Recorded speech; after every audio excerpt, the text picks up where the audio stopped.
Welcome to Ridiculous Speculation. My name is Randall Cunningham, and I am the host of this show. And you can look to the left of me, and you will see the stars of this show, minus Raj, never on time, Mehta.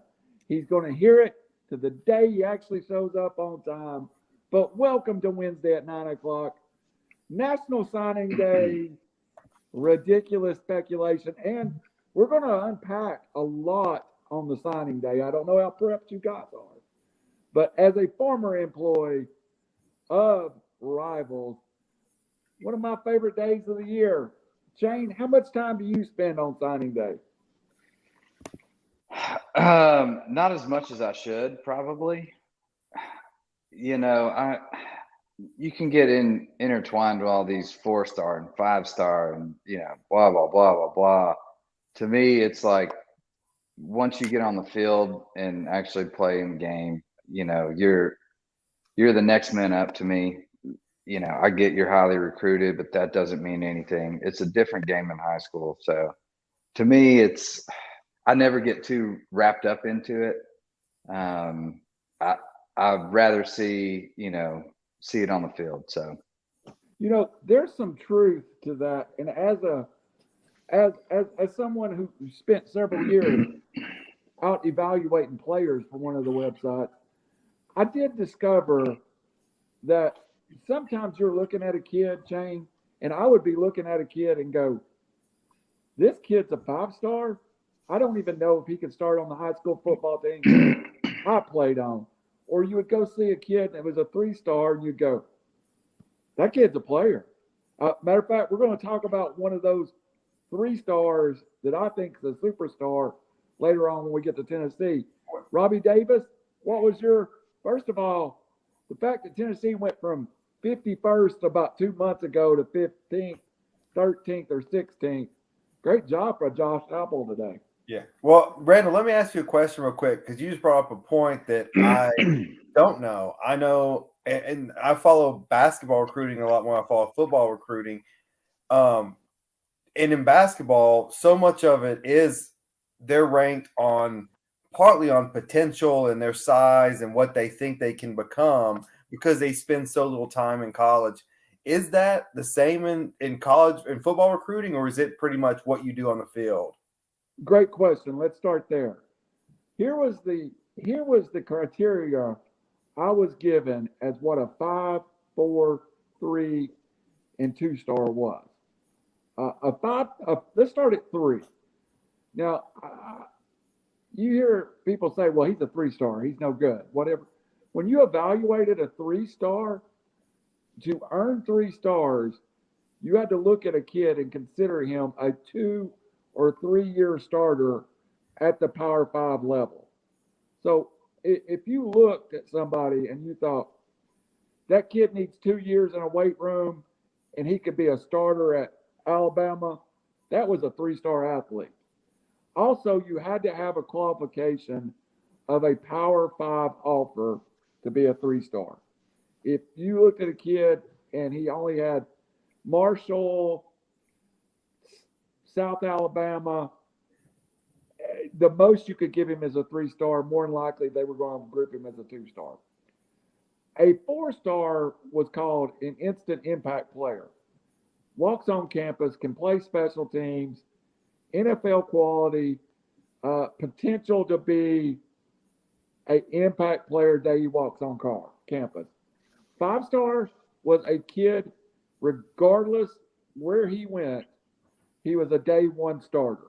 So if you saw a 5-star athlete, you got to think, you could, in your mind, you had to be able to project that kid and say, he could go, and a lot of times what I used, Robbie, wasn't the elite program, but I would use a good program. I don't know why I started using South Carolina, but South Carolina was one of my go-tos. If I looked at a kid and said he could start at South Carolina tomorrow, that was a 5-star athlete to me. Yeah. Well, you kind of have to pick a program like that because, Najee Harris is starting in the NFL and what he played, 6 games, 8 games at Alabama. Once you start stacking them up, you can be a 5-star you can start almost anywhere, but where you go, it's just not feasible. But to answer your question, Randall, so I heard a statistic that of all the teams that made the playoffs, I think it was either that Michigan State team or that Washington team. One of those teams, and now Cincinnati are the only two teams of the entire playoff field that have not averaged a top 10 recruiting class over that 4-year window. So there is some merit to these recruiting rankings, and if you're not in there, it takes a magical season to get there, as opposed to, hey, I can lose a game and build my way back in. So that's a great point. At one point, and this was probably in the middle of Alabama still dominating, but there was a run for about 8 years that it was either Alabama or LSU or I think Ohio State won one in there, that if you wasn't class 1, 2, or 3, you didn't win a national championship on the 4-year average. So I think it does matter. I do think there's some coaches that can coach above that ability. A quick story before we'll look at some top 25 classes. I think there's some winners and losers there. A quick story. I got 2 stories I want to share. Both players ended up in the NFL, and they were players that I saw as sophomores and juniors. One is a sophomore, one is a junior. I wrote, and I still have it around here somewhere, about this future superstar NFL player, huge college player. Running back wasn't his future, but he was an all-pro strong safety. Would you all like to know who I wrote that about? Eric Berry? No. Good guess. That would have been I would have looked smart. Yeah, that's a good guess. I wrote that about, yeah, I don't know. Go ahead, Shane. No clue. I wrote that about Carnell Cadillac Williams. When I saw him play in high school, I thought he was the most dominant defensive player I'd ever seen. And to this day, I still think if I listed a defensive player, he would be my number one. Of course, went on to be an All-SEC Heisman finalist, and before injuries, a 1,000-yard rusher in the NFL. Probably the highest ranked player I ever got the ability to rate was a quarterback that I instantly said he was Drew Bledsoe. He was going to be a Pro Bowler.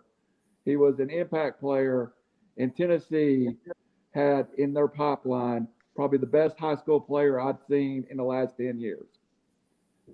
I wrote that about Mr. Trevor Lawrence before he realized Tennessee was a trash mine, and I did instantly gave him 5 stars.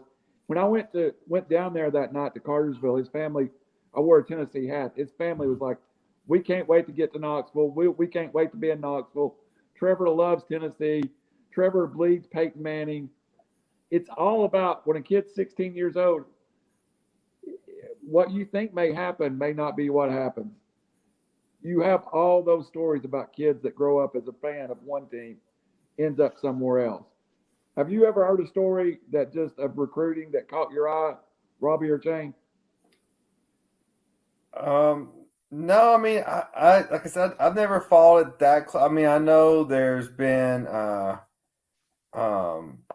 the guy that Tennessee lost to Ohio State that Butch Jones didn't even talk to? The guy from North Georgia. Basketball? No. Well, Pearl lost him. But there was, the guy that plays in the NFL now is from Heritage High School. Oh, what was his name? Was it Cade Mays? No, it wasn't Mays. Not Von Miller. Von Bell. Von Bell. Yes. Von Bell. Yeah. Yeah. He was from North Georgia. Yes. Of Tennessee, and then Jones got the job and just stopped talking to him. Like, what? He was so committed to Tennessee, Jones said he didn't have to waste his time on him. He ended up signing with Ohio State, and he's still making a check in the NFL. Yeah. One of the best ones I ever heard was the coaches slept at Bo Jackson's house in his bedroom with him to keep the Alabama coaches from getting in his window in the middle of the night before he signed at Auburn. So I think I want to say before Bobby Bowden passed. I think he said his biggest heartbreak was when Emmitt Smith went to Florida. Yeah, I think so. So let's get into this. We got plenty to get rid of. It's not the whole show tonight, but I want to go through the top 25 and let's score these classes win or fail based on the program. Any comments you might have about certain players, please take a chance. But let's start at 25. And I rated this a fail with Oklahoma State coming in at 25, almost making the playoffs. They come in barely cracking the 25th mark. What would you guys say about Oklahoma State? Well, so I'm looking at Oklahoma State in their new home, right? So this is the number one class in the new Big 12. You're right. Can they Gonzaga it in the football realm? So are they still holding at bay Iowa State, Baylor, West Virginia, Cincinnati, BYU, who are going to be their new competitors? So you're looking from 4 years from now, 2 years from now, 3, whatever they work out with this contract with ESPN, Texas, Oklahoma. So while it's not ideal for Oklahoma State, in the future, they're still recruiting better than their new competitors will be. A very good point. I didn't think about that. Shane, any comment on that? No, I mean that's well said. That was amazing from Robbie. Yeah. I mean, I'm not as drunk this week. Yeah, I can't top that one. Number 24, Ole Miss. I think Ole Miss belies itself because I think Lane Kiffin is making a living in the portal right now. So when you see him with a 24th class, that doesn't mean his class is going to be 24 by the time he gets out of the portal. Lane Kiffin, that program, though, got to be trending up even with the 24th class. Yes. So here's where I think, when the 4 and 5 star, when you start getting 4 and 5 stars and then, the 3 stars, which the 3 stars are kind of the meat of the heart and soul of college football of the class, right? So those are the guys that come in, like you said, maybe a year or two could play special teams, but then all of a sudden, just catapult into, NFL prospect. But that's how college football is built. So I don't necessarily take, whether you got 2 5-star recruits versus,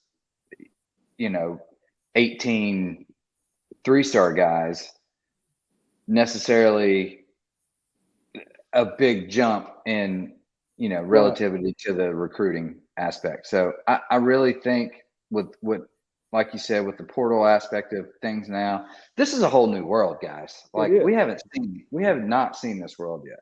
So we don't know what the NLIs are going to do. Kids are coming out of high school early.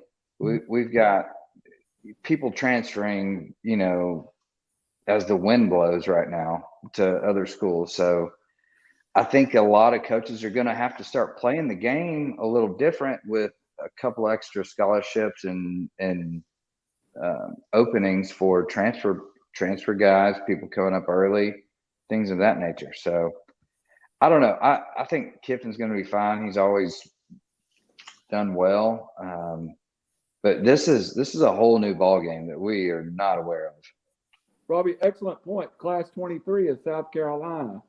What doesn't come into count in Class 23 South Carolina, Spencer Rattler and Oklahoma, I can't remember his name, star tight end, both are in that class, but they don't get ready. For South Carolina, you get a quarterback like Spencer Rattler, a kid that they could never touch in the normal recording. That's a win, don't you think? Yeah, I do. Look, if I'm, yes, it is for South Carolina. But going back to the Ole Miss question, if I'm Ole Miss, I'm uneasy right now because I have all the momentum, just won 10 games for the first time. I'm the it school in the state. LSU just fired their coach, was unstable in recruiting, and Mississippi State's out recruiting me. with Mike Leach, who's a great coach, but not a great recruiter. Never been a great recruiter. That to me, I'm like, what's going on here?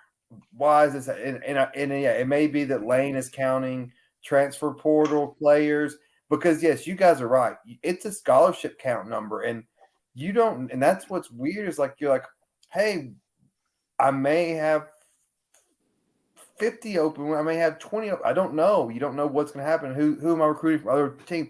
I'm curious, knowing Lane, if he has spent more time recruiting in the transfer portal than he has recruiting from high school. I would think so. I think so too. I think Lane would want proven commodities over. Yeah. And I think Lane is not long for Ole Miss. I mean, not that he's leaving tomorrow, but his point is not to build a long-term program. I think Lane still uses Ole Miss as a stepping stone. The way you do that is JUCO and transfer portal. But where is there left to step is my thing. All these college coaches are getting locked up for a long term. Well, and that's a great point too. You know, look at what we just went through right here with all the major job openings at these high caliber schools with paying big money. And if Kiffin wasn't a part of that one, this carousel, like surely he could have landed at Oregon or, you know. I mean, unless you're waiting for the biggest shoe of them all to fall and Saban to retire. Yeah, but is Alabama going like? Would they go Lane Kiffin though? He didn't leave on good terms. I mean, he doesn't leave anywhere on good terms. No, he burns bridges as he's you know, leaving the city. But really though, all the premier jobs just locked in coaches for a hell of a long time for a hell of a lot of money. Yeah, I just don't see if he's not rebuilding for the next 4 years here. I don't see him. Yeah, I don't know where it's a. There's no stepping up. Yeah. I mean, look at Luke Fickell at Cincinnati. Great year, great coach. He could win the championship this year, and it's like, well, there's nowhere to go. Yeah. Again, he could be waiting on, you know, the whole conspiracy about Day going to Chicago BS. Which, if that happens, I would take Fickell, but it's not going to happen. So, but yeah, I mean, they're stuck in positions, and especially Kiffin, like. If he wasn't going to make a move now this year with so many openings on larger settings, I don't see him. I don't see him leaving for at least 4 years. If LSU didn't go after him, and there was no talks. And now let's not knock Ole Miss too. Like Ole Miss is not a bad job. No, I mean, it's an excellent job. It's an excellent job, and if they can win, and you know, who knows? Maybe he brings them back up. Maybe they get in the playoffs or something. Maybe one of the best jobs for a single young male. Hey, the Grove is amazing. I love the Grove. Do we call Ole Miss, do we call it a top 25 job? Is it? What? Ole Miss? Yes. I would say it's top 25 job. Yeah. I mean, I think any SEC job outside of Vandy, maybe Kentucky, Arkansas, Mississippi State, and Mizzou. I think all of those. South Carolina, maybe. Let's move on a little bit. Mississippi State, who we've already discussed, at 22nd. The best class Mike Leach has ever signed at 22nd. Michigan State at 21. I got to see that as a fail, Big Ten guy. You're super hot. You just paid $95 million. You got the 21st class. That's what I'm saying. Like, what's going on behind the scenes here? Like, why are you ranked 21? Are you trying to pull the transfer portal thing? I guess that's our, fail safe right now. Now they were, to their credit, transfer portal U last year. They were. And maybe they are again. Who knows? Yeah. Mel Tucker, he's a great coach. Don't get me wrong. What he's done in that program this year, he's brought them back. They're great. 5th in the Big Ten. Yeah. But their recruiting class is subpar for sure, especially to pay a guy $95 million. One spot in front of them at 20, who got a Tennessee flip today from Brady Floyd, a tight end out of Chicago or out of Cincinnati, going 2-10 in the Big Ten this year, is Indiana, a spot in front of Michigan State. Huge win for Indiana after going 2-10 to be class 20, wouldn't you say, Robbie? The former IU student. Oh, for Indiana to finish fourth in the Big Ten in football recruiting, that's a huge win. I mean, so Allen's now building a program. Yeah, they took a down year. The good thing about Indiana, they're not going to panic and fire him. You know, he had a good year. He had a bad year. Get this recruiting class in. Let's build a program, and you're going to do it almost the Michigan State way that D'Antonio brought in and Tucker completed. The problem with Tucker now, though, you're getting paid $9.5 million a year. Can you have 2 down years? I mean, I guess you can because your contract's locked in, but 2 down years, like with that kind of money comes expectations. And to finish 5th in the Big Ten in recruiting, after Not good. After the end of the season, after you sign that contract, it's a bad look. No, and we're going to talk about a couple of teams in front of them. The number 2 belies this. It is not only, I believe some teams, there's still a February signing period. We talk about LSU especially. I got a couple of points to make about them. But Michigan State signed 22 players to finish 21st. LSU, by example, signed 13 players and finished 18th. So it's not like they were going to have a bunch of scholarships left over to go to the portal with. They signed a lot of kids. Arkansas, 21 signees, 5 stars, 14 3 stars, finishes 19th. Sam Pittman's really getting that program back to work. Arkansas should be a top 20 program, in my opinion. Yeah, I mean, they've got the facilities, they've got the money, they've got the fan base. The problem they have is not a lot of in-state talent in the high school level. No. And it's out there. And it's not the sexiest place to want to go to school or want to live if you're a 18 to 21-year-old. Because, I mean, let's face it, athletes live a different life than normal college students. Like, usually you say college campuses or college campuses are all going to be fun, even no matter if they're out in the middle of nowhere, i.e. Auburn or i.e. Iowa State or Iowa. But for athletes, they're on a regimented basis. The weather sucks. It's just not an ideal place. So Sam Pittman's doing an A-plus job, in my opinion.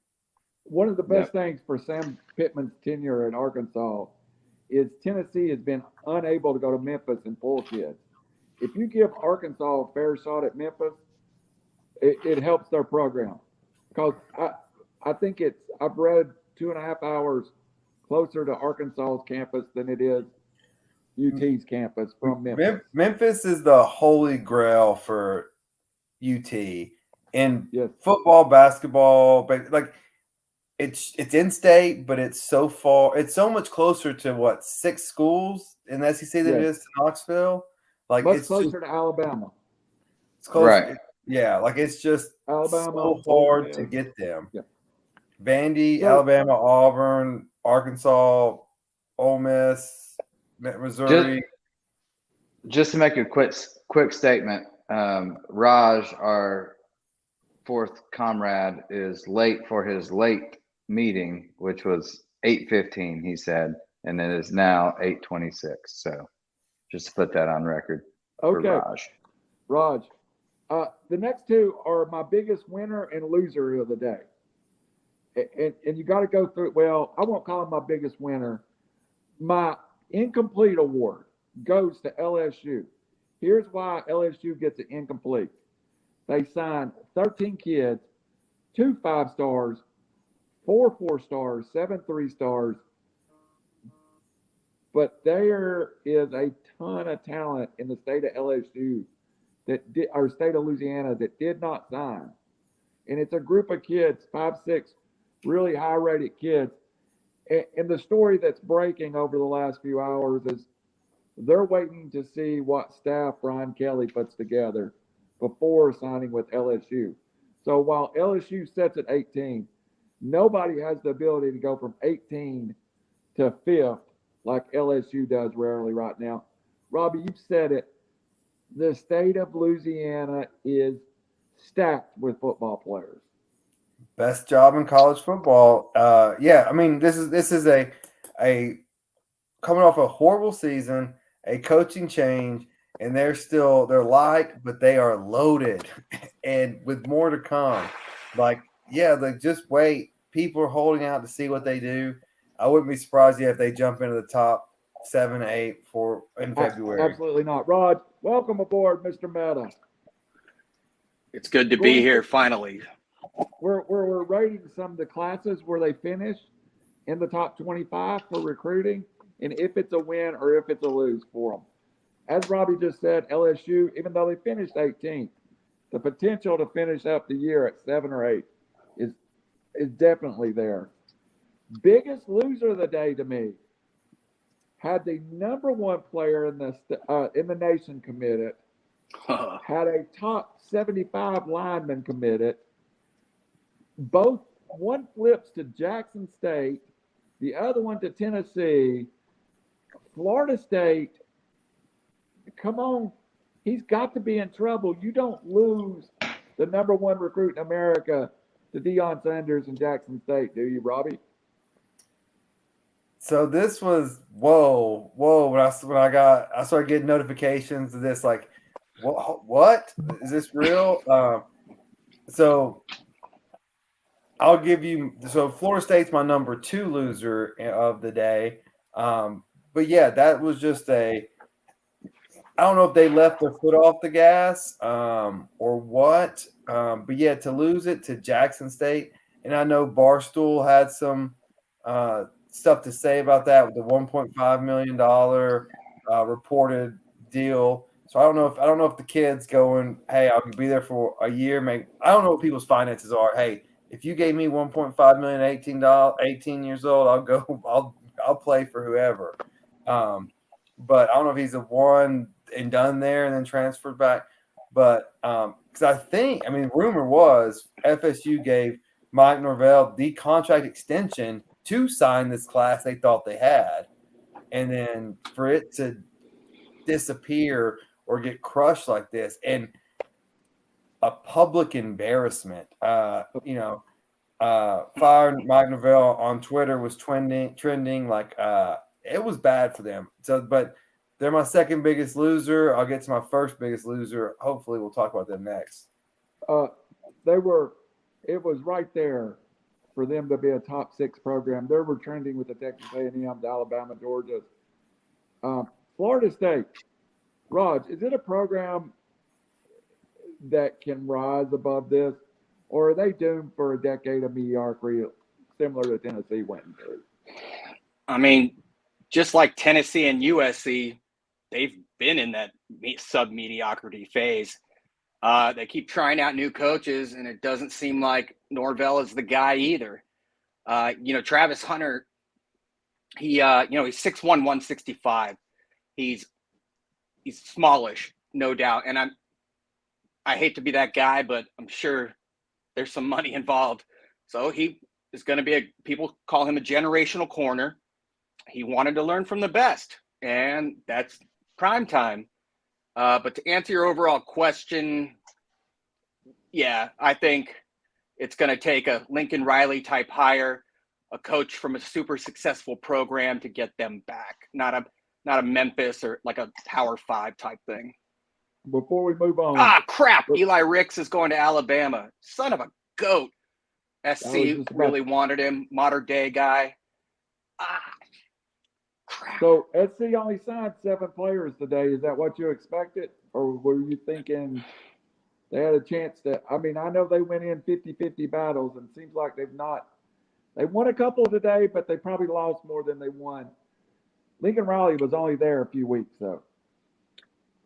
Well, Rick's kind of hurts because for 2 years, his safety mate was Domani Jackson, who's just unbelievable. Domani is considered a USC lean. He's going to announce in 2 days. But he got arguably the best player in Nevada to switch. He got Raleek Brown, who's unbelievable, a running back that was going to Oklahoma, a 5-star. They got positions of need. I think they're going to go, it's early signing day. I think they're going to go hard towards the end, and there's a lot of guys that they're involved with. The Crystal Balls, like from Rivals 247, have a lot of good players. So I think they'll end up in the top 10, top 15. But to your point, only 75%, probably 70 or 75% of kids signed today. There's still a lot of good football players out there. Not the 5-stars, but there are a lot of 3 and 4 stars that wait till after this period to see who's got scholarships to offer. I mean, there still are 5-stars out there as well. I don't know about this early signing day. It takes all the fun out of freaking out on that Wednesday in February. We're going to let Shane. Shane, I kind of skipped you for that one, but I wanted you to start, Shane, and then I think this is the one Robbie was waiting for. For the first time in a long time, and they did only sign 13 kids, it doesn't seem like Clemson just said, I want you, and you. 2 years ago, Clemson turned a 5-star away because they offered 2 defensive ends and said the first one to commit gets the scholarship. Unheard of. Clemson turns away a 5-star. Is Clemson a loser today because they didn't win a lot of 50-50 battles? Yeah, they were my biggest loser today for sure. They're on a free fall spiral down right now. They just lost Red Bulls, obviously, to Oklahoma. Dabo is I've never seen him like this within this last year, coaching wise, and can't really get it together. And the recruits are seeing this, I guess. Maybe they're not going out hard enough. I don't know. It was definitely the biggest loser. I couldn't believe that they were ranked as low as they are. What are they, 16th? I mean, Yes. Usually they should be within the top 5, top 8. So especially the last 3 to 4 years. So baffles me. Don't know what's going on there. I think Dabo's days are numbered. All right, Robbie Davis. Was this the team you were waiting on? Yeah, this was the biggest loser of the day for me, which is, I mean, you say we're in the top 16, first or second in the ACC. What's there to complain about? What's to complain about is just a year or two ago, you had Clemson being the young, hip program versus Alabama's the strict, regimented, no fun program. Well, Clemson just all of a sudden lost. It was like someone pulled their cool card at the door. They just fell off, and nobody wants to be there anymore. And like Dabo's going on air complaining about losing assistants and transfer portal and all the name, image, and likeness.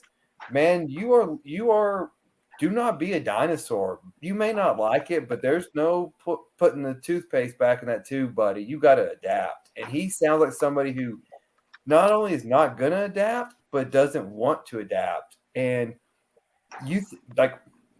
if I'm recruiting against Clemson, I use that sound bites. Do you want to go play for a coach that doesn't want you to get paid? I mean, that's like saying, yeah, I mean, hey, do you want to go work for someone that's going to pay you less or worse than that, doesn't want you to get paid? No, look, life's hard. You got to adapt. Like everyone's everyone's playing in the same playing field right now. Yeah. So everyone's dealing with transfer portal, blah, blah, blah. Don't give me excuses.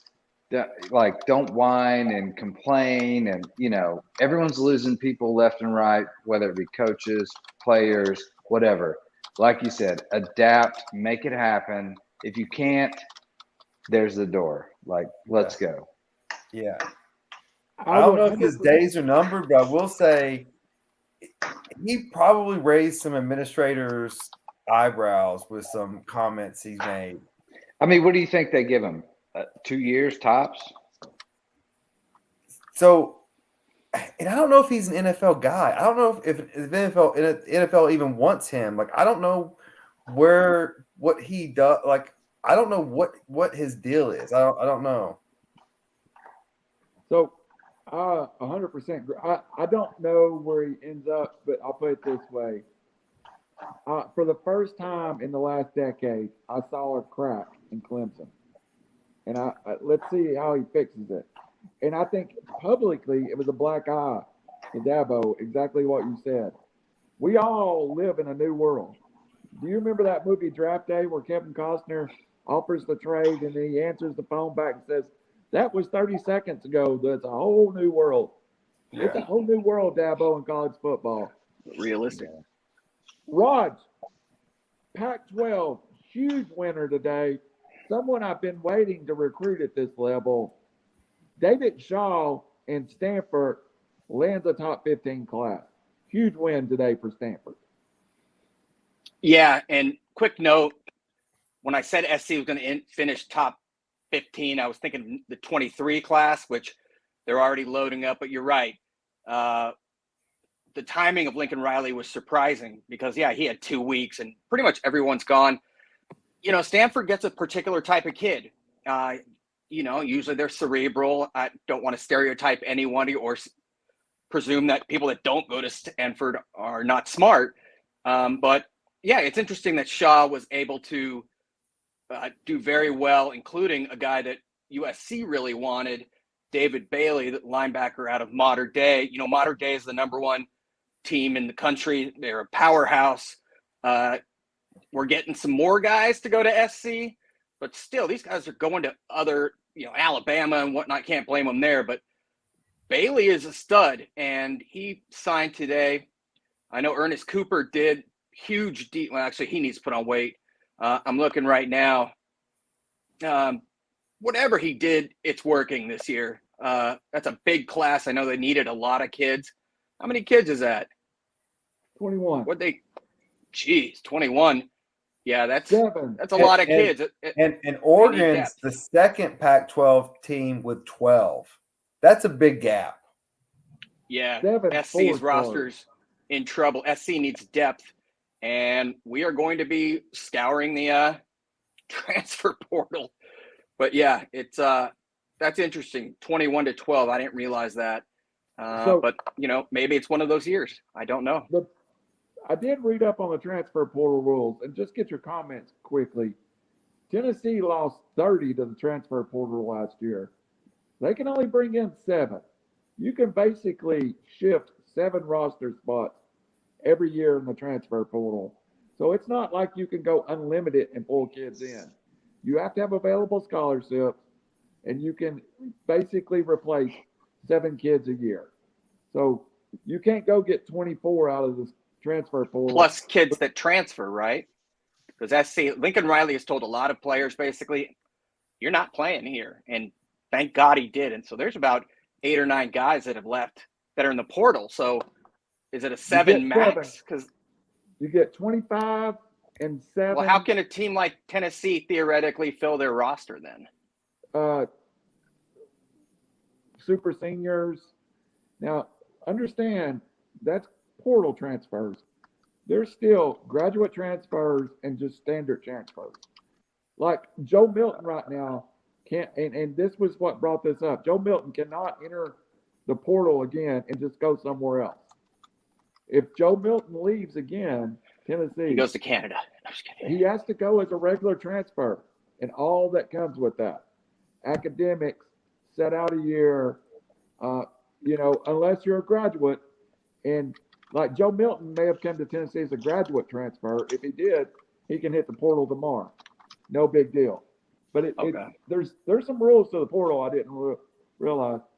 Robbie, Auburn really hits it hard today, and they went for JUCOs. They went for older kids.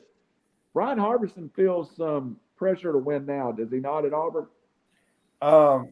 Yeah, and I think this bowl game's going to be really big for them. to get some momentum going to the next season. But it seems like this is what Auburn really does every year.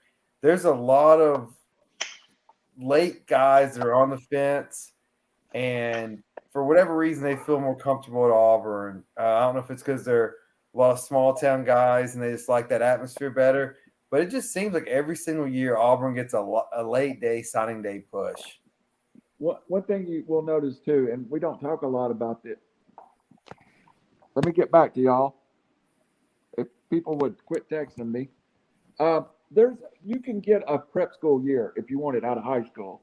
Auburn signed 3 kids from prep school, which means they graduated high school a year ago, went somewhere else, improved their stock, then signed with Auburn, and they also signed a JUCO player. So they basically signed 3 19 or 20-year-olds and 1 20, 21-year-old. So I do agree with you. Those kids are more likely to play faster. And Auburn always comes up with Georgia military kids, kids that nobody else seems to have a shot at. You said it right there real quick. That's the essence of capping the transfer portal, because it was drastically affecting high school kids, and they couldn't go where they wanted to go, and people didn't have roster spots. So, I definitely agree with the cap. There's no question. But where there's a will, there's a way. Shane, before we get off of Auburn, let's talk about overall a little bit about Auburn's program here. Raj, I want your comments too. Robbie and I are both SEC guys, and I consider Auburn one of the top programs in the SEC. I think when those programs are lining up, I think Auburn, Florida, over the last 25 years are probably the Alabama, Florida, Georgia over the last 25 years are probably, and throw LSU in there. But then in that mid-range, that 5th, 6th range, and I'm not talking about the last 10 years where Tennessee struggled, it would be Auburn, Tennessee, programs like that. Do other traditionally? Do other programs see Auburn that way, or do they see them different? I don't think so. So you bring Alabama into the play, right? They're the bar at the top, and you relate teams like Auburn, like Tennessee, to those teams regardless of season. Michigan State from the Big Ten, I think, is kind of the same. Michigan State is, their little brother hanging on. They hang around and come in and out here and there.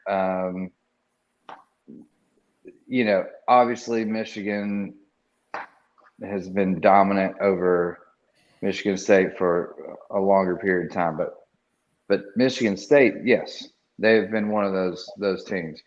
But you look at, the Iron Bowl. That's one of the greatest rivalry, games in history too. So it's so hard to discount them at all when it comes to that. So late, Mr. Raj, what do you think about Auburn's program? They seem like an every 3-4 years type of program that they're good. I don't think they're as dominant as we're not even talking about Alabama.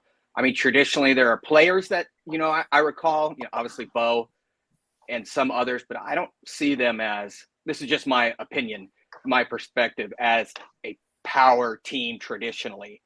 Those are my thoughts. Versus a Florida or even a Tennessee, more rich traditions, in my opinion. All right. Question. Perfect timing, Arden. Who had the biggest surprise teams of the day? At number 13 is the University of Tennessee, a program that's still under heavy NCAA scrutiny, a program that at the beginning of the season, Robbie, you're a UT graduate. When I said we're going to win 6 games, your reaction was what? There's no way in hell. There's no way in hell that we're going to win 6 games. A program that went through, if you were a senior at Tennessee this year, you played for 4 different head coaches. You were recruited by Butch Jones, played 2 years for Jeremy Pruitt, and played your 4th year under Josh Heupel. Tennessee today flips Tyree West from Georgia, Florida. He was a Georgia commit, but everybody thought he was going to flip to Florida State. They flipped a running back, Justin Williams, at the last minute. They signed bodies. They signed good bodies for a program that went 7-5, who's under NCAA investigation heavily. Today's got to be a win, Robbie.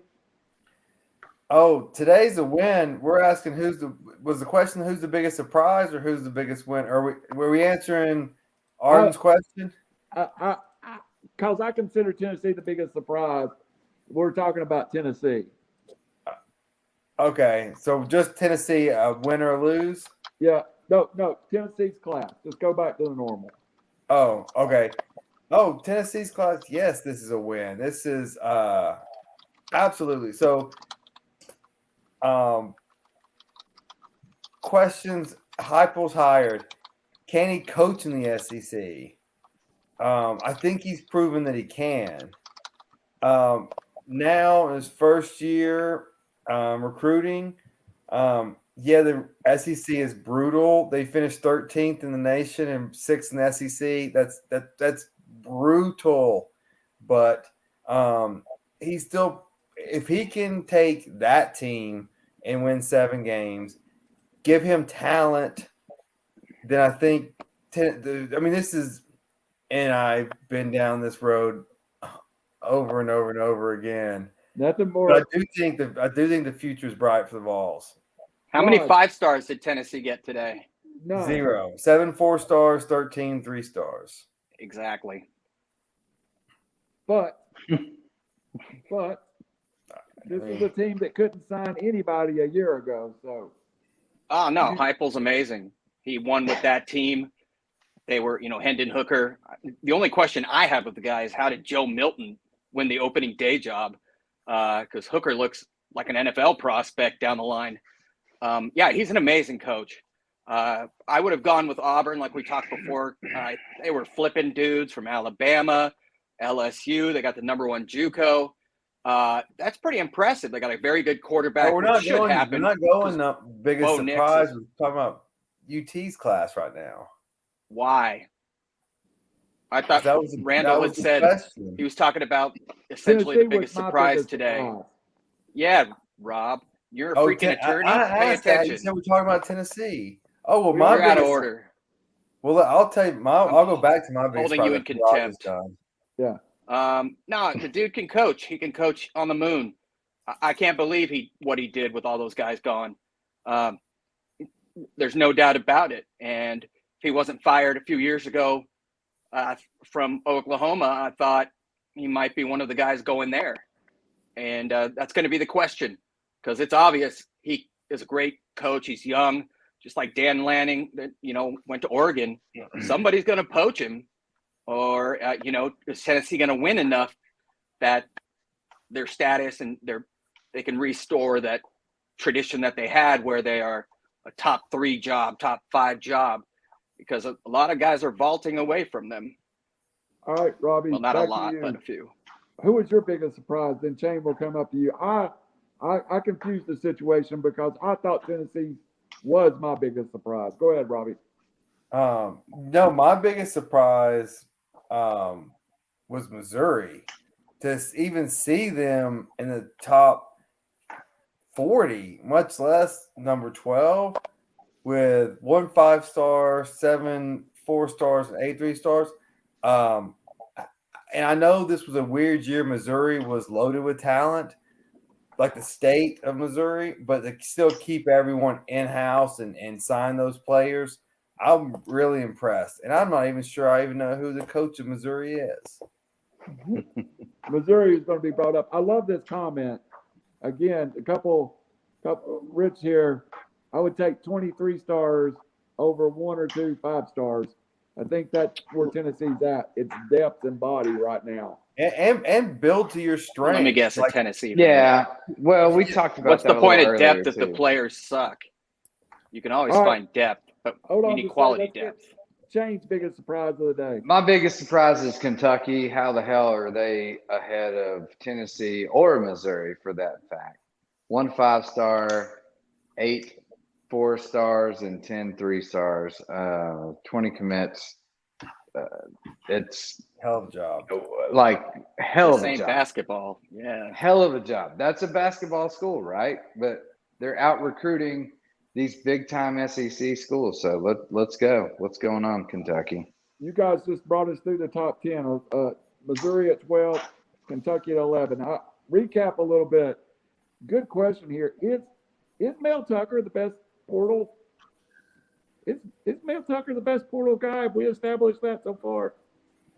Well, it's been 1 year, so I mean, we'll see. I mean, it's really hard to tell right now. Yeah. I mean, that was like Randall's the best looking guy on here when he's on by himself. That's true. Another Well done. question. Was Spencer Rattler to the game clock the biggest portal transfer to this date? By name, Yeah, sure, name. everyone's heard of him. I think he showed his clear limitations, and he is a midget. I think Didn't we somebody saw else go to people. South Carolina also? Like, it's not a guarantee that he's going to win the job. I can't recall who. Didn't another quarterback transfer there? I don't Or am know I that. tripping? No, that was what, 2 years ago? Yeah, didn't they have Well, I a remember- grad transfer Yeah, play this they year? did. Like They a did. grad Two assistant of or them. something like that? And Bentley from from Utah. That's terrible. Yeah. I could have sworn, but yeah, I mean, it looks like he's going to play, and Let's get through obviously not top the 10 same real pressure. fast. Let's get to the top 10 real fast. Start with number 10, which I find one of the more shocking stories. Oklahoma hung on to a top 10 class, staying at number 10. Robbie, if you're Dan Lanning, are you not just happy? I mean, not Dan Lanning, Venables. Venables. Are you not thrilled to have a top 10 class? Oh, good God, yeah. I was expecting them to fall apart like Oregon fell apart. Yes, I am. I'd be thrilled if I was walking into that situation, the top 10 class with the talent they still have.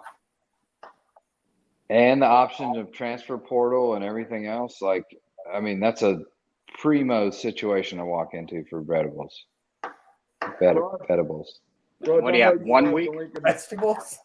I know you love the Lincoln Yeah. Riley hire, but I think Oklahoma kind of lands on their feet with Brent Venables, don't you? I mean, he had a week or two, just like Lincoln Riley, a little bit longer. But yeah, I mean, it was a great hire, at least by name. The Clemson defense wasn't exactly very talented last year, but I mean, to keep those guys, they got a lot of defense this year, which is very surprising.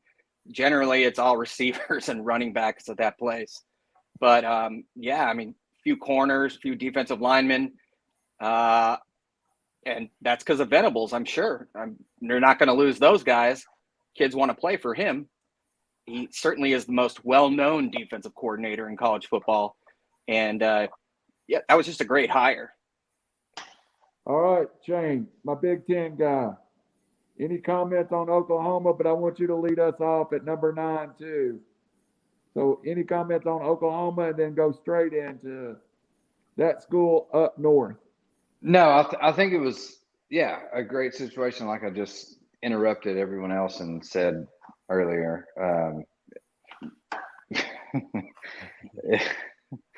That was a great situation to walk into, and I will not comment about the next one. So you can pass on me. Robbie, what about Michigan at number 9, one of the harder teams in college football right now? If I'm them, like I'm not thrilled. I'm not upset. I'm just kind of like, okay, we're in the top 10. We're in here. We're invited to the party. Surprised Penn State's ahead of them. Really surprised North Carolina's ahead of them, and Notre Dame. I thought they'd ride the momentum a little bit higher, but I mean, again, you can't complain about being in the top 10 at this point. Yeah, nobody likes Harbaugh.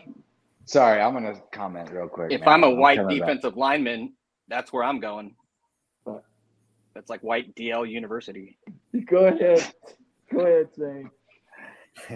Hey, if I can No. shoot like Steph Curry, that's where I'm going. Yeah, you just got beat out by Notre Dame and North Carolina. Like, come on, bro. Like, what are you doing? Get out of here. That's all I gotta say. Perfect lead in. North Carolina and the oldest football coach this side of Randall, Mac Brown, the Cookville native, finishes 7th. Win for North Carolina, but Robbie, they entered the year with Sam Howell, supposedly a first-round draft pick, top 10 team. They finished 6-6. Is this effect of Mac Brown or just North Carolina's loaded with football players? Oh, well, if I can steal the most annoying thing that I hear from Tennessee basketball fans and apply it to North Carolina football, then I'm going to. Oh, yeah, he can recruit good talent, but can he win and when it counts? That's where North Carolina is sitting right now. But you know what? And just like a Tennessee basketball fan, North Carolina football should be like, you should be happy with talent as opposed to no talent. So be happy. Another good recruiting class coming in. Mac Brown is stacking the deck again, like we've been talking about, and you may get a breakthrough year. One thing about North Carolina. Sorry, go ahead. You got to remember Texas. He stacked talent too, and they got a championship. That one wasn't good enough for them. Then look what's happened since. So just like Texas needs to check themselves, Carolina, calm down, appreciate what you got. Amen. One thing about North Carolina and Mac Brown, this was a good year in the area for football players, and they dominated. I think of their 17, everyone was, except for 3 or 4, was from Virginia, was from North Carolina. Even if you want to throw in South Carolina, that's all around there in a circle, and they dominated at home. Whereas a lot of those kids normally would go to, Alabama for sake of argument. So that's huge. And if you control your hood, I mean, if SC can control their hood over the last 10 years, they would be the best team in the country. But we can't. So good for them. They own their hood, and they're doing something right. Yep. Shane, Notre Dame makes the controversial hire. Well, not controversial, but kind of take an assistant to keep the recruiting class together. They finished 7th and no defect.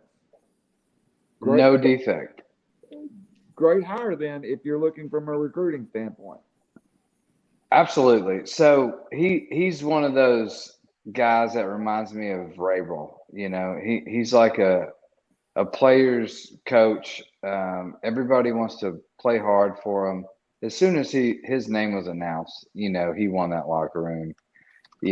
Guys wanted to jump up and down for him, not Brian Kelly. Brian Kelly's more of the button-up shirt, kind of guy, like straight to bit. This guy gets down and dirty. Like he'll get his hands dirty with you.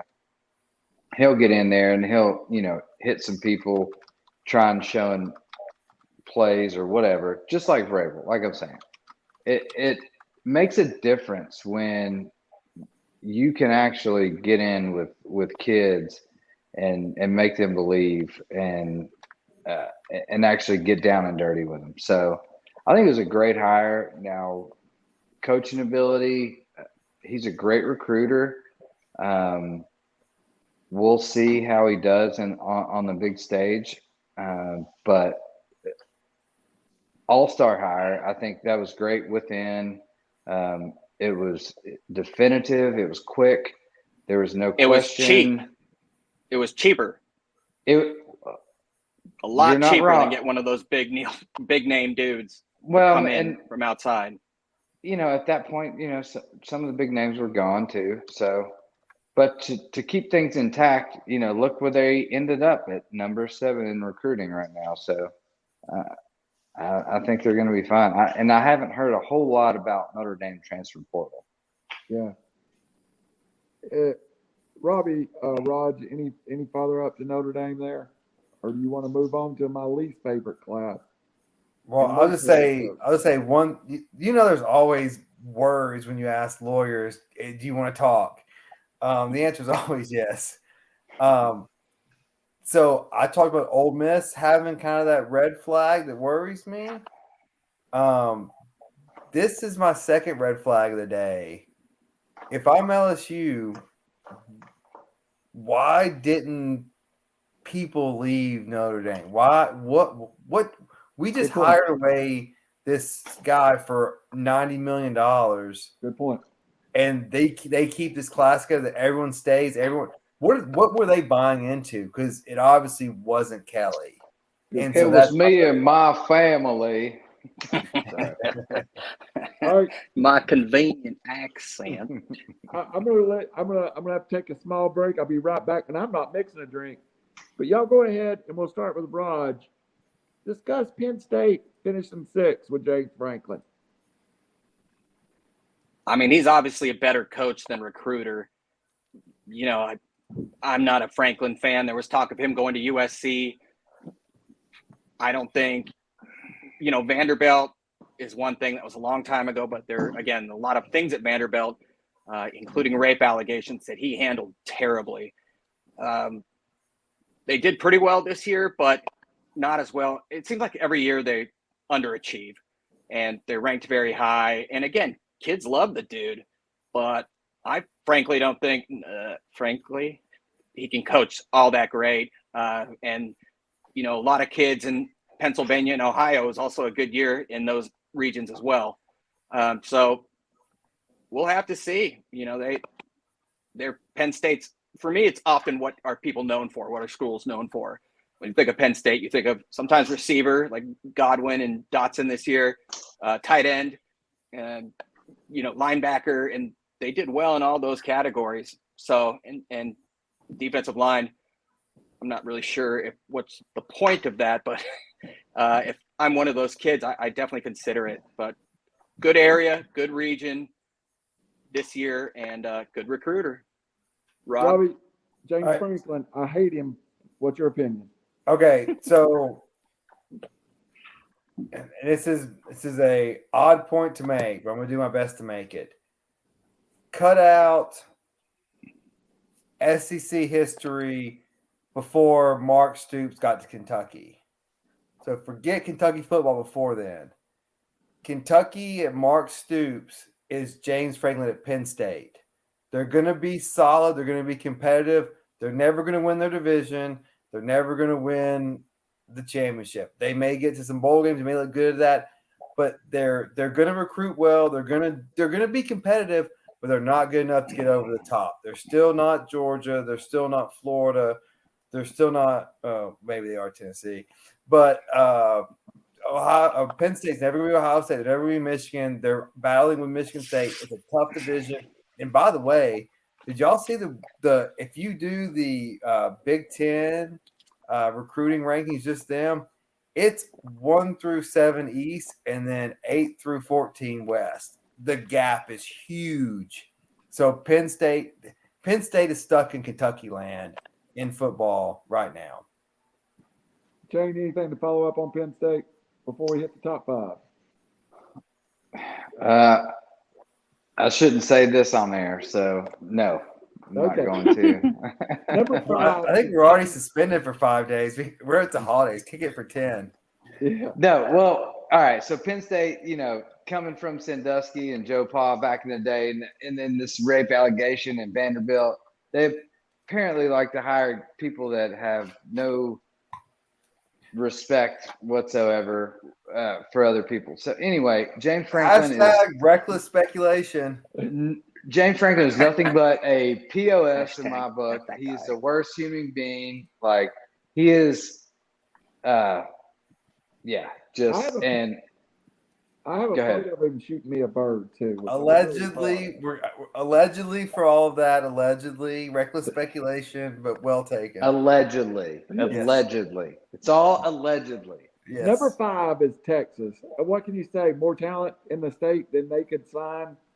Texas Well, finishes 5th. Good job by Stark. And doesn't even count Quinn Ewers, who just transferred in the portal from Ohio State to Texas. That $1 million spends more in Texas. Hey, So this is a whole new chess match for these coaches. You've got to look at this situation now, and for high school, like well, the coaches are learning on the fly too. Like, does this kid want the Yeah. money, or do they want to play football? Exactly. And most of the kids, it's just like this is a prime situation. All right. All he had to do was opt out, take a school, whatever. Didn't matter what school he went to. He's not going to play anyway. Go sit a year, get his $1.5 million, transfer portal because it's easy. You can do it whenever you want to. And now he's going back to the real school that he didn't even recruit him, but now wants to recruit him. Or, whatever. And he's got, $2 million in the bank before he even stepped foot on college campus. So it's ridiculous. It's a whole new game. People better, coaches. I mean, that's why you've got to start stocking, scholarships for transfer portal guys, right? Sorry, Randall. And this is, I just want to bring this up real quick. We don't need to talk about it, but just a thought to get you guys thinking about it. Does the NFL put a stop to this by saying there's no more 3-year sit-out rule? How can they? All they This is a whole nother entity. So this has been going on for years. Now they're just actually showing paid players. No, but sorry, we are talking about it. The only reason this is allowed is because the NFL has a rule. You have to be 3 years removed from high school. The NFL can lift that rule, and then they go straight to the NFL, subject to their salary cap, their rules, and their thing. So that's where I'm getting at. But sorry, Randall. Oh yeah, no, you're right. You're right. Unlike the NBA, an 18-year-old cannot play in the NFL. No, physically as of yet. Which we won't go down that route, but many believe that's they culturally can. biased. They claim it's because of the physicality and whatnot. But yeah, I don't want to go down that route. One important thing about Texas staying at number 5, I mean, they ton of kids, 27, but their little brother dominated, and they were still able to hold on. So that's pretty impressive. Sark is a very polarizing figure, a very crappy year. To keep all those dudes, that's impressive. All right, well, we got to get to it. Sooner or later, Brandon Chain at number 4. Somebody dot the I. I'll give you the start. OH. I-O. There you go. Your Ohio State Buckeyes finished 4th. Happy, sad, indifferent. I'm happy with it. I mean, I think it's fine. You're recruiting against, Bama, Georgia, Texas A&M for some reason, which is weird. But It is weird. yeah, it's so strange. They're up there. That might be my biggest surprise. I retract my previous statement. No, I'm happy. It's average. I mean, we're, top 8, top 10 annually. But again, like I said earlier, it's not necessarily about the 5-star and 4-star.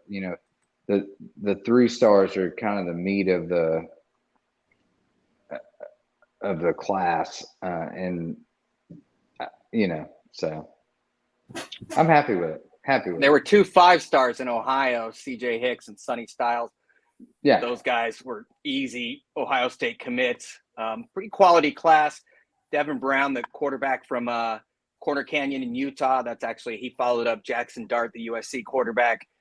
He was going to USC, but after Lincoln Riley went to USC, a number of players transferred from next year, transferred their commitment, not literally transferred, including Malachi Nelson, who's the number 1 quarterback recruit next year, number 2 player overall. Oh, number 2 quarterback recruit, because Arch Manning is number 1 but Malachi and his receiver, I can't remember his name right now, both from Los Alamitos High School.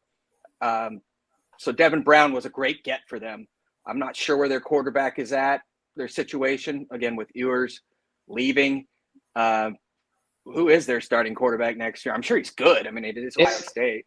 Yeah, it's C.J. Stroud's going to be starter next year. Oh, yeah, he was a freshman. Yeah. Never mind. Yeah, he's a freshman. So Ewers coming in this year, kind of screwed up the, stacking chain that Day does. play 2 years. You know, you get there, you sit a year, then you play, and all that. So yeah, whatever. But no, Sonny Styles, big safety. Love his recruit. I think he's out of high school early as well. If I don't know. I remember reading something about one of the guys being NLI out of high school early. You guys laughing at me? I'm trying here. Nah, you let a word slip. It sounded like that's what we were laughing at. Okay. So, but no, I'm happy with the recruit overall. And yeah, NLI, who knows what's going on right now with that. Oh, So let's start with the next group of three together because it's hard to break them up. But I think it's shocking that Georgia finishes third, Robbie. I mean, it's been Alabama, Georgia, 1-2 for the last 5 years. How did Texas A&M jump in there? And Georgia's still Georgia, still in the playoffs, and still low up. yeah. So this is Jimbo's assault on Kirby, I think. Saban's not going to coach forever, and so I think Jimbo's going right after Kirby and being like, what's the future? What future's brighter? Is it? And don't take away this instant credibility of we just beat Alabama. They can't beat Alabama. And you're selling those two things because that's what you're selling is don't go to Alabama, come to one of these two places. So A&M's hot right now, even though Georgia's in the playoffs. Georgia may win the championship, but yet Jimbo's out recruiting Kirby. And to back up to Ohio State, if I'm Ohio State, I'm loving the position I'm in. I'm recruiting the best in the entire country in the least, not the least desirable, but the worst desirable, the top 10 footprints. So I'm killing it. I've got talent. I play in cold weather. And look, Alabama, A&M, Georgia, they can't all make the playoff. I got the talent to go there each and every year, so I'm happy. Good point. It's not that cold. Come on. Hey, real quick on Georgia. They're known for that big red imposing defense. Who got the most 5 stars in the country? It was Georgia. For some reason, Michael Williams, a defensive lineman, was committed to USC under Helton. We didn't know why. He's from Georgia. But getting him and Marvin Jones, who Marvin Jones was strongly considering SC, 2 defensive linemen, was huge. They're known for defense. Their quarterback's not great, but their top 7 recruits were all defenders. I think they have a quarterback transfer coming in. I sure as hell hope so, because I wouldn't want to be, it's a waste of a lot of talent with their current quarterback situation. Good point. Guys, what do you say about Alabama being number 2? Bama's Bama. Every year. Saban is truly the guy that picks his recruits. Yeah, next. I think Saban, it's just one question for all of you. Is Saban, can he truly go into any state and take the top player out of that state? Yeah, I mean, why not? He's 90% chance he can. Yeah. He's whatever it is, he's figured out the cheat code to this game. It was like the early college football games on NCAA. There was one play that they couldn't stop, and you figure that out. You run it over and over again. That seems to be what Saban's done. He's just, the guy's 70 years old, and does he even know how to text message? And still just. I guess the selling point is, hey, you got to be here for 3 years, chill for 2, play for 1, boom, first round draft pick. Yeah, I'll get you in the NFL if you sit for 2 years. Yeah, absolutely. You're going to go to NFL if you go to Bama. And I think that, they had the number 1 support staff in terms of size and quality. I really think that they, those dudes are the ones doing most of the legwork. And then, Mr. President comes in and sits in your living room on your couch, an extremely imposing figure, and says, we want you.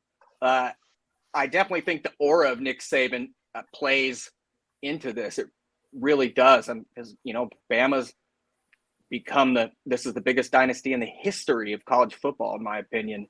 And if you want to go pro, go there. All right, been a long run on this. We still got a couple more subjects to get through. We have. I was going to say, Bush. We talked about it. Texas A&M, the number one team in recruiting, takes the number one player out of Tennessee, number one player out of Florida, all over the place, signs kids. I want to read you. This is most impressive to me. Their top, let's go 10 recruits. Tennessee, Florida, Texas, Pennsylvania, Arizona, Texas, Missouri, Georgia, Louisiana. A couple more Texas threw in there. They went outside Texas A&M or outside the footprint of Texas to get this done. Is Texas A&M a national brand now? Raj? Ooh. Well, I think so. And the point I was making earlier about some schools being known for certain positions, for A&M, it's defensive line. They are right now. And they can go anywhere for that. In fact, of their top 5 recruits, 4 of them are not only on defense, they're on the defensive line, which is insane. Obviously, as you mentioned, they got kids from all over the country. I don't really get the appeal of Jimbo personally, but obviously it's working. Robbie, final comments on Texas A&M. Well, you got to remember where Jimbo's coached. He coached at LSU, so he's got high school connections there. He coached at Florida State. He's got high school connections there, and Texas. And so you take those 3 states alone, and if you can jump into Georgia, like that, he's got a arsenal of high school connections that can load up a team quickly. Good point. Shane, any comments from you? Good point, Robbie. Yeah, I mean, other than Kentucky, I mean, this is a big surprise to me as well. I mean, 4 5-star commits, 19 4-star commits.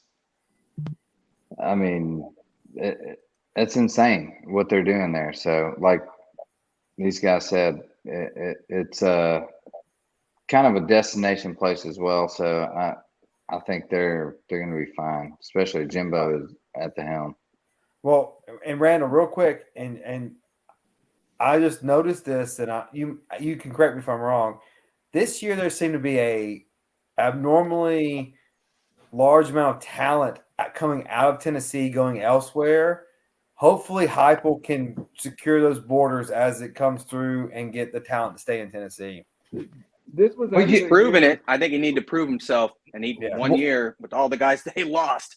One little quick thing about going to be strong. One little quick thing about college recruiting. All right, it's almost like fishing, right? So you're driving down the middle of the channel and you're throwing towards the bank. You're throwing towards the bank the whole time, and then you got all these guys on the bank throwing towards the middle of the channel, Like, what is going on here? Like, can you not keep it in house? Like, what is this? Like, this does not make sense to me. Why are people throwing on the bank when you can just drop your pole straight down and catch somebody right here? Like, why is everyone outside recruiting when you can just get the people in your state that are 5 stars to your school? What the hell's going on? I don't know. After my breakdown for recruiting and during the draft, drives me that was crazy. The second best moment of this show. That analogy. It drives me crazy. Come on. Rude fisherman. Drop your pole, banks, fishing. Just drop it right below. Drop it right there. Drop your pole anywhere. I think you're not a fisherman, Rob. This was a stellar year I'm in the not. state of Tennessee. A stellar year. A year that we had talked about in the high school football ranges and in the circles I run, maybe the best talent in the state of Tennessee ever this year. And Tennessee signs one of the top 20 players in the state. And you've got to think that's some of the roads that Jeremy. Yeah, Pruitt that's burned. not Heupel's fault. That's Yeah. just that's broken bridges. Quickly before we move on to NFL playoff pitcher, gut reaction: Dan Lanning to Oregon. Rod. Everybody wants a young, aggressive coach to come on in.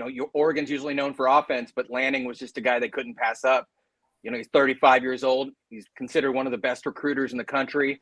After getting Thibodeau and Sewell and a guy that SC really wanted, who's a monster, Justin Flo, you're adding a guy that they're not taking a step back. I think he's also young and flashy, which coincides with the brand at Oregon. So I thought it was a great hire. He was the number one overall wanted coordinator when it comes to, that trend for young Sean Payton, not anymore, but I'm blanking on the Rams coach, but what? Sean McVay.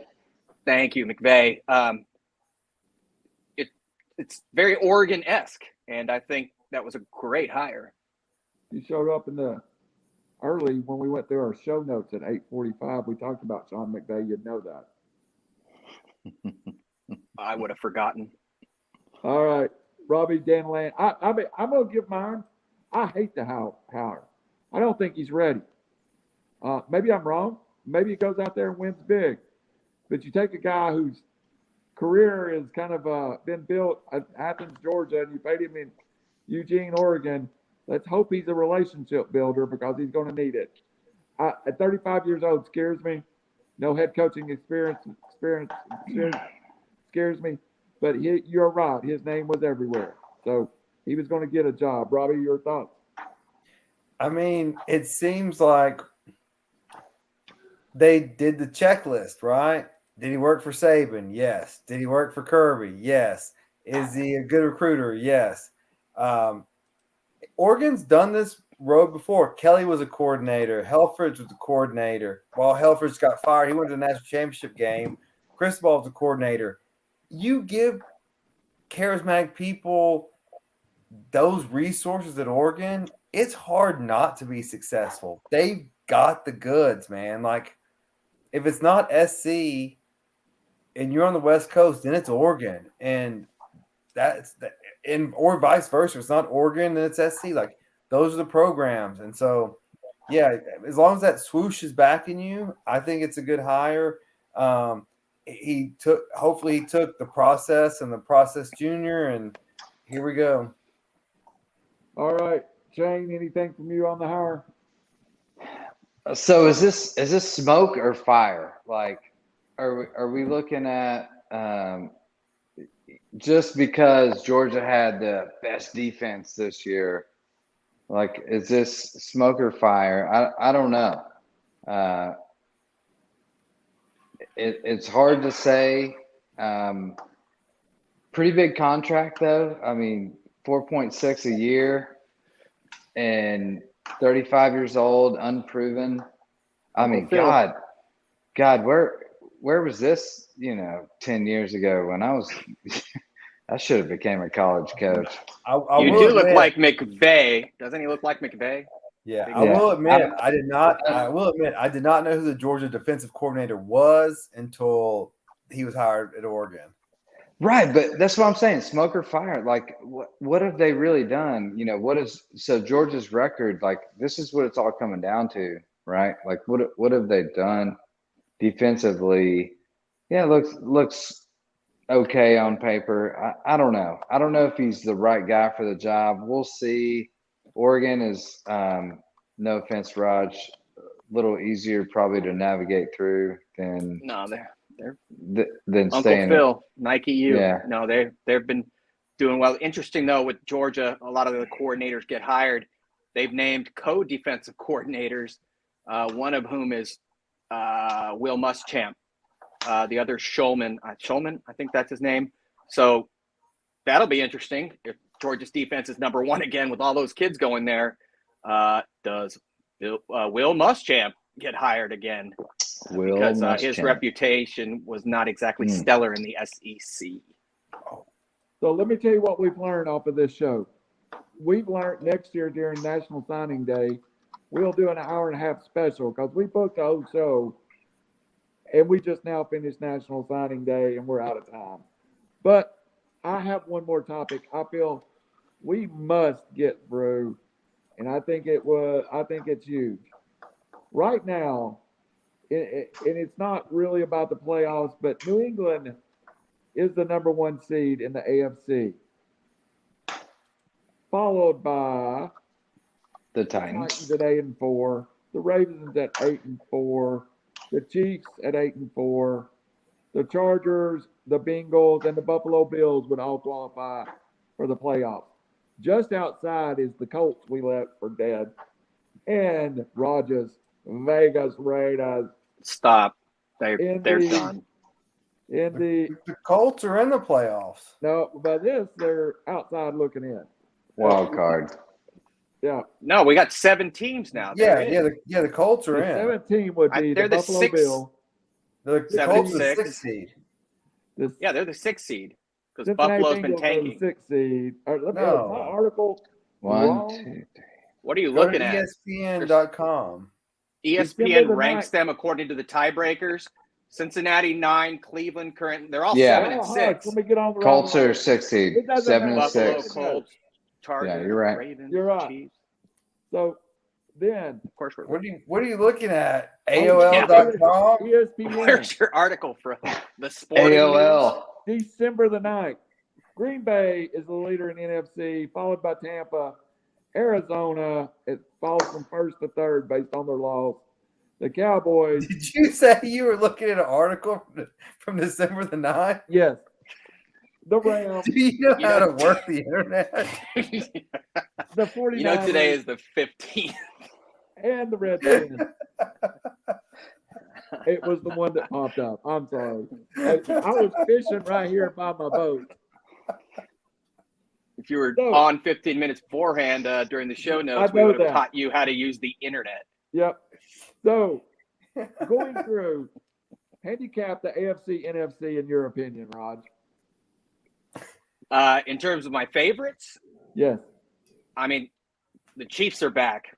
Their defense has, I think, allowed 9 points the last few games. Now, hold on. And- Is this the Chiefs of December the 9th or December the 15th? I think both. They Okay. won Go ahead. last weekend, and you know Like, what what was date's this show on? yeah. They're also So- 9-4. Sunday was the 12th. So since Sunday, we had a game and they did very well. I think the Chiefs are back. They are my number one seed overall, meaning that I think they're going to the Super Bowl. You know, Arizona looks like they're coming back to earth. Maybe people are figuring them out. DeAndre Hopkins is done for the year. He may come back in the playoffs, but he's not the same guy, clearly. Green Bay, I don't think, has it defensively. So I think we're going to see Tampa and the Chiefs, and, you know, not very inventive, but I think that's what's going to happen. Robbie, as of the 15th, not tonight, please handicap the NFC and AFC.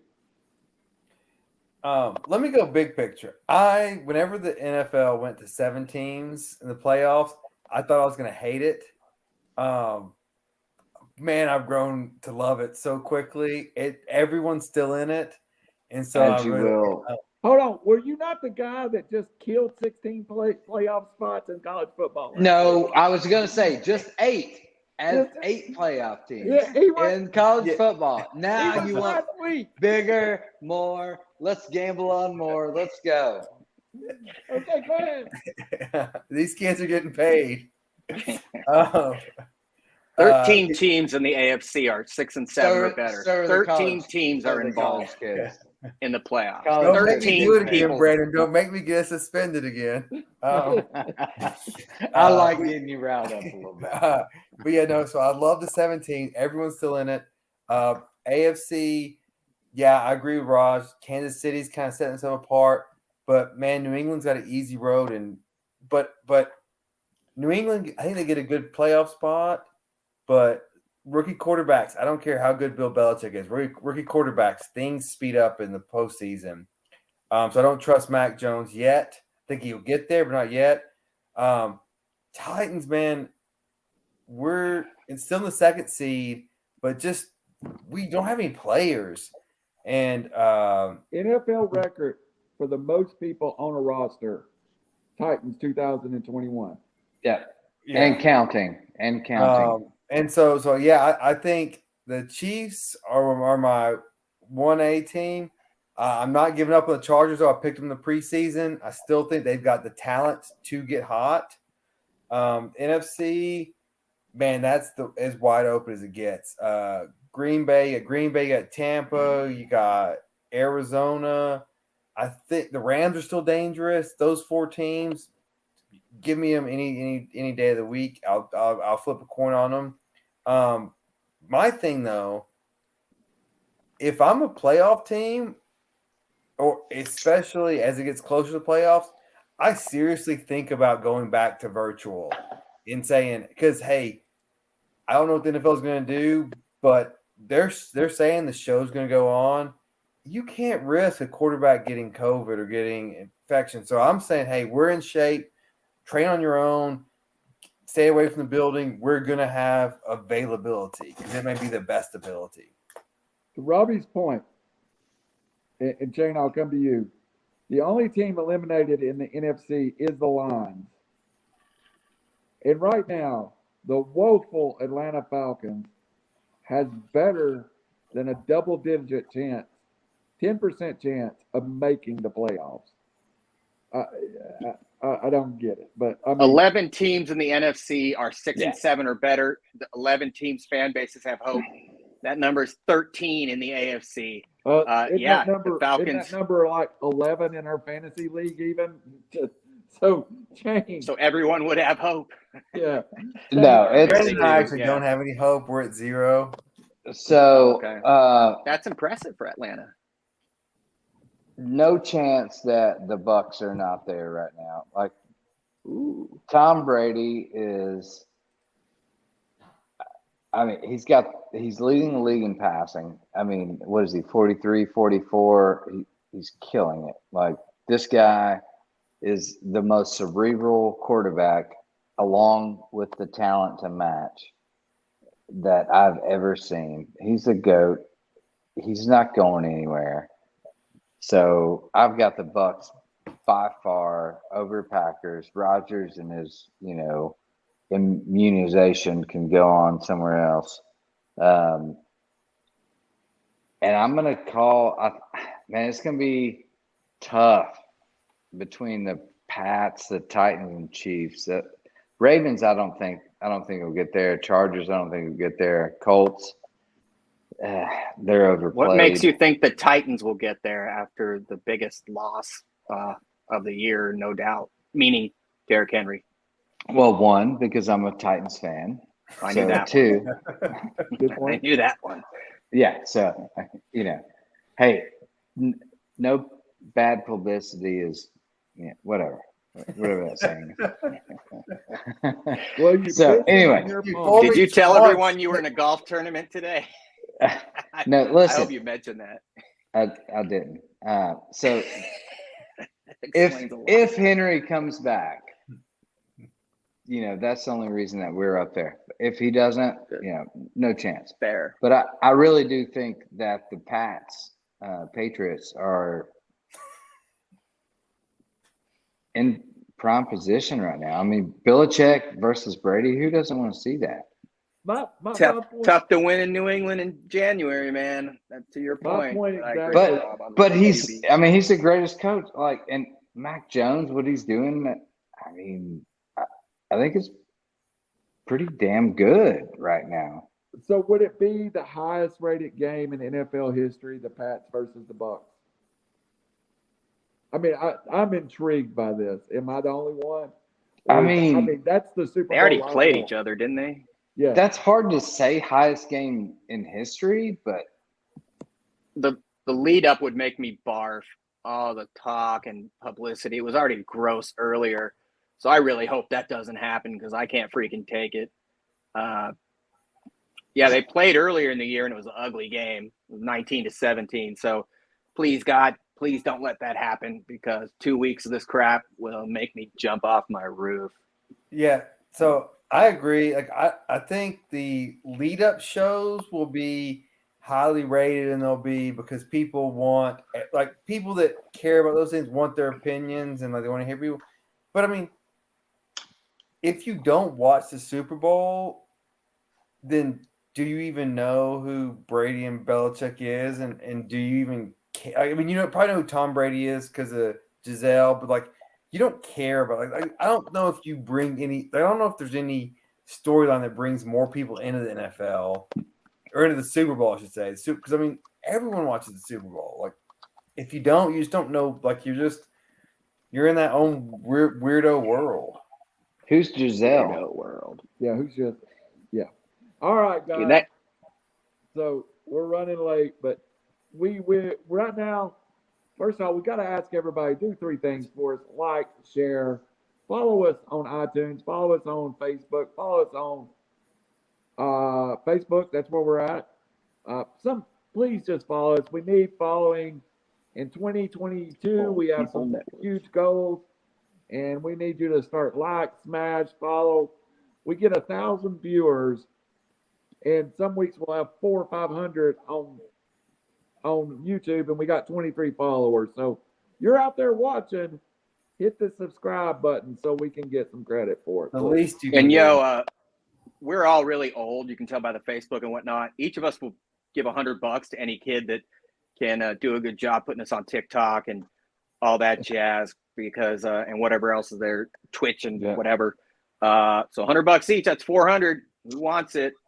We'll take your submissions. Yeah. You can put this on. You can put an 1.5-hour video on TikTok. No, but you can. But you can advertise. You can make a 30-second video. Special clips. You can influence. Super old, not a touch here. Super old, not a touch. Influence. Great show tonight. We will. Right now, we will not have a show next Wednesday. Tentatively, we will do some pop-up specials next week, and we'll talk about that later amongst ourselves. But we might pop on here Wednesday for a while. I don't know if we'll have a full hour and a half. We might start at 9:15 and get to 9:45, just have Barrage on. But we also may just pop on and just have a little pop-up session here and there. So, hey, if Memphis beats Tennessee on Saturday, I'll come on for a full meltdown mode on my reactions to the Tennessee-Memphis basketball game. I'll be there in Nashville, so I will come. If Memphis should not beat Tennessee. Played pretty well against Randall's favorite team, the team that I said relies too much on shooting. They came back. They actually throttled Alabama. Yeah, they did. They killed them. They looked very good. Tennessee has Memphis Saturday, Arizona Wednesday, and then Alabama Saturday. Big week for the Vols. And luckily, Memphis usually doesn't play defense. We may jump on. I'm off next week. We may jump on any night, so just be prepared. But we have a business meeting, and this is for you all out there. We have a business meeting with some associates. We need you to like and smash. That's the thing that keeps stopping us. We need you to like us, share us, get us out there. But here is my favorite part of the show. 9-1. I'm not really sure I'm 9-1, but I'm telling everybody I am. You said 8-1 earlier. 8-1. 8-1. I'm on December the 9th. I'm sorry, I was 9-1 on December the 9th. 8-1 on your upset alert. So going around the room, we got to put some people on upset alert and get them squared away. Brandon Chain, you already put somebody on upset alert. How did that turn out for you? I'm trying to look it up right now. This was earlier today. NBA, it was Mavs over Lakers. Not sure how that ended up. I'll have to look it up real quick. Austin Reeves, the white guy from Oklahoma, hit a 3 at the buzzer in OT to give the Lakers a 107-104 win. Okay, so I would have lost that one. Yeah, so what are you talking now, Brendan James? December 9th, you would have won it. Yeah, so I'm not living that one down. My upset alert, I'm going to say Oklahoma State over Notre Dame in the bowl games. That's my upset alert. Right now, Notre Dame's -2. Notre Dame is Notre Dame. Oklahoma State's been playing great. I know they just lost their D coordinator to the Ohio State, so that's okay. Still got Oklahoma State, Notre Dame. Speaking of, you cheap bastard, get on ESPN and sign on to our bowl pick'em and let's gamble. Robbie, what would be your upset of the week? So I thought about this quite a bit. I'm going a division game, a high spread for you kids to maximize your profits. It is a team that always plays the other team tough, beat them twice in the regular season last year. I'm going New Orleans plus 11 at Tampa Bay. I think Tampa Bay stumbles this week and then runs the table. Wow. That's your bet your nuts? That's my upset alert. Okay. Rod, who are you putting on upset alert? Saw a lot of people liking the Seahawks. I'm not there. Because half the Browns team is dead. The Raiders are 1.5-point favorites in Cleveland. I don't care. The Browns will find a way to win. The Raiders always find a way to lose. I'll take the Browns over the Raiders at plus 1.5 because, I could play quarterback at this point and we'd beat the Raiders. Marcus Mariota time. I know, dude. That's what we're begging for. Second chance. Jacobs and Carr both need to sit. All right. I'm going to the NFL for my upset alert. And I am choosing a game which I will be the only person that probably even watches. I am putting the Jacksonville Jaguars on upset alert, laying 3.5 to the Houston Texans. I think the Texans money line the Jaguars this weekend. I also love the fact that I think it goes over 39.5. So if you watch that game, you should cheat yourself. I'm not going to watch it. It's on the same time the Falcons are, but that's my upset alert.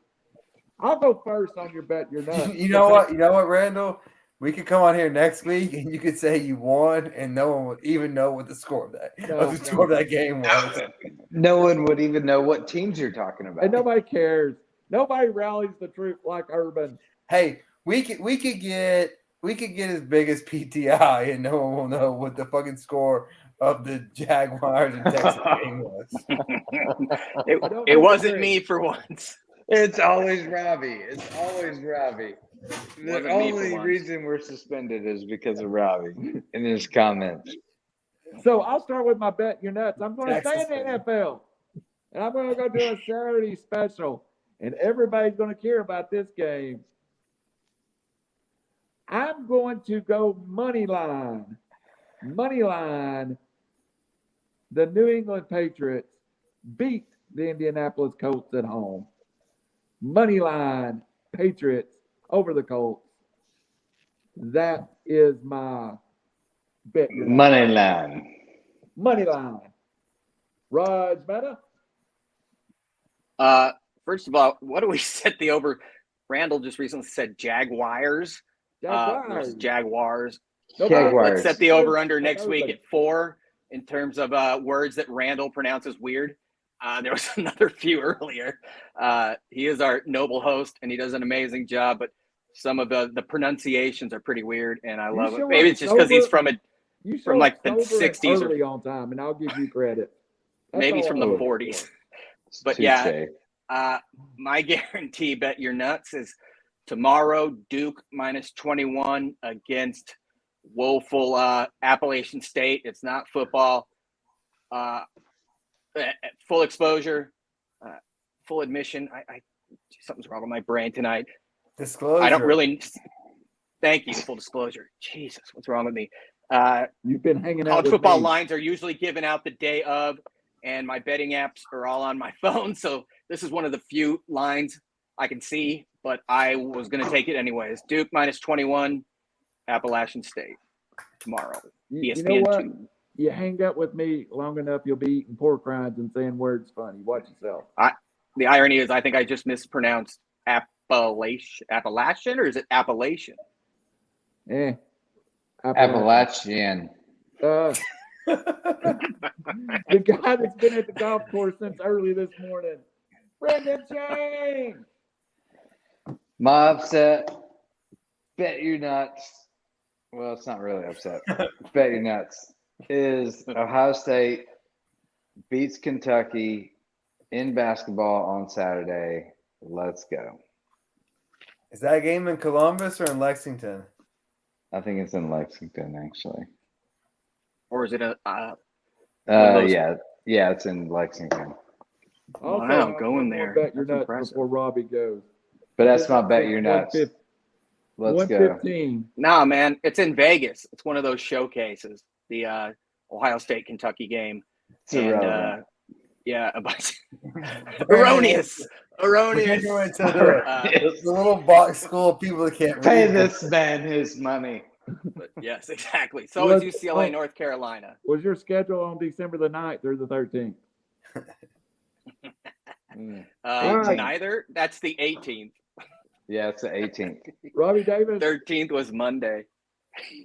I look like I'm drunk and I've just been awake for 24 hours. Robbie Davis, take us out with some sanity. So I like to give the people the money quickest. So I'm taking tomorrow night's game. It is Kansas City at the Los Angeles Chargers. Over 52. I like it. High scoring affair of two good quarterbacks. A lot of talent all around. I'll take the over. Even though I hate the short weeks, but these teams know each other. Two good coaches, two great offenses. I'll take the over 52. Nice. Any chance Santa finds anybody on this show on the nice list? No. Any opportunity for any of us to make the nice list? No, I don't think so. I don't think so. Maybe you. Hey, well, You're our best hope. Hey, my Santa wish is to slip by the FCC. hey, I think we did. Tonight. I haven't had anything pop up Mine is to catch some sweet trout by dropping my pole. right next Hey. to the boat. Next to the boat. Being reckless. That's where all the fish are at. Yeah, Next to the boat. Stay away from the bank. Stay away from the bank, you Stop dumbass. casting to the bank. Stay within your lane, bro. Yeah. Let's go. You want to twist up lines and lures and get Yeah, course. just line. drop it by the boat. I don't Hey, get it. Where the biggest fish are. I've been on a 4-hour float once. My first cast, I tangled up the whole line. I spent the whole 3 hours and 58 Hey. minutes untangling my line. Why the Fishing hell are humor. people on the bank casting towards the boats? I don't know. I'll try to steal my Dang. fish. On that note, Good night. God bless. And Hey. we'll be back. classic. Hey, wait, do we have final words? Oh, Yeah. God, That was. I forgot. I'm already asleep. So Robbie Davis, good catch. Let's start final words with Brandon Chang because I have a feeling it's going to take him a minute. Go ahead, Brandon. I'm already done. My final words were about fishing. So you two go ahead. Final words. EJ Liddell, thank you. You're so great this year, and you're going to beat Kentucky. It's going to be great. Robbie, please make something make sense for us. I'll do my best. I'm just, I appreciate the effort that Randall gives on a day in, day out basis. I just wish he took a little more time to focus. And if you're going to flip us back in time, flip us back to 2019, and we could go to events. Don't flip us back a week. Just put some effort into it. Flip us all the way back to back. We could do things. We could be in person. Just Buy do some that, good Randall. stock. Come on, show a little effort. Yeah. By Tesla. Yeah. Come on, buddy. I swear, I was looking at that and I was going, these dudes are idiots. And I looked at the date and it said December the 9th. And I was like, okay. Why are you looking at an article in the first place? You can see the standings on any freaking sports site. You're like, Yeah, oh, the article I read from the. Are you looking at the USA Today? Yeah, that's what I was gonna say. The USA Today. Newspaper. Did somebody slip it under your door this morning? I wish. All right, for Randall Cunningham, for Brandon Jay, for Rod Mehta, for the great Robbie Davis, for all of our fans out there. We've had a bunch of people watching tonight, by the way. I mean, bunches of people. Less than That's 'cause we're- insanity. Wasted and hilarious, and I was late, so I think that's all for good ratings. Good night. And I was Have sober you tonight. seen this guy with the wrong newspaper?